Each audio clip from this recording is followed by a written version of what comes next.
Running a Mm. Praise the Lord and good morning. Today I would like to start walk with Word of God. దేవునితో దేవుని వాక్యంతో నడవడం మేము ఎలాగ నడుస్తున్నాం కాబట్టి ఎర్లీ మార్నింగ్ ఈ ఈ నడిచే నడకే దేవుని వాక్యంతో పాటు ఎలా నడవాలి అనేది ఒక కాన్సెప్ట్తో ఈ మాటలు చెప్తున్నాను మీ అందరికీ. అందులో భాగంగానే మత్తయి సువార్త ఆరవ అధ్యాయము 33వ వచనంలో ఉంటుంది. మొదట ఆయన నీతిని ఆయన రాజ్యాన్ని వెతకండి, ఆ తర్వాత అవన్నీ మీకు లభిస్తాయి అని అంటాడు. When you seek the first kingdom of God, all things are unto you అని ఉంటుంది. It's a very wonderful words from the Matthew chapter 6 verse 33.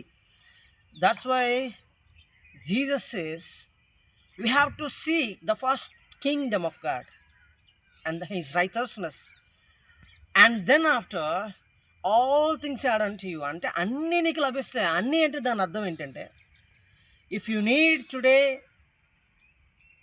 Have need today food, if you need clothes, if you need kids school fees or financial burdens, what you have need today. But Jesus says you have any needs today, all things add unto you. ప్రతీది నీకు లభిస్తుంది. నీకు ఈ రోజున ఒక ఆర్థికంగా ఇబ్బంది అవ్వచ్చు, లేదంటే ఆరోగ్యం ఇబ్బంది అవ్వచ్చు, లేదంటే నువ్వు పనిచేసే చోట నీకు ఆఫీసులో ఇబ్బంది అవ్వచ్చు. ఏ ఇబ్బంది అయినా సరే ప్రతి ఒక్కటి కూడా ఆయనను వెతికినప్పుడు, ఆయన నీతిని వెతికినప్పుడు, ఆయన రాజ్యాన్ని వెతికినప్పుడు ఖచ్చితంగా అవన్నీ నీకు లభిస్తాయి. అంతే తప్ప నువ్వు దేవుని రాజ్యాన్ని విడిచిపెట్టి, ఆయన యొక్క నీతిని విడిచిపెట్టి ఈ లోకానుసారంగా ఎంత పరిగెట్టినా ఆ పరిగెట్టిన రోజులు కూడా నీ జీవితంలో వ్యర్థమే తప్ప, నువ్వు ఎప్పుడైతే దేవుని రాజ్యాన్ని, ఆయన నీతిని మొట్టమొదటిగా వెతుకుతావో ఖచ్చితంగా అవన్నీ నిన్నే వెతుక్కుంటా, అవన్నీ పరిగెట్టుకుని నీ దగ్గరికి వస్తాయని దేవుని వాక్యం సెలవిస్తుంది. దేవుడు ఈ కొద్ది మాటలను దీవించి ఆశీర్వదించును గాక. ఆమేన్. Thank you all.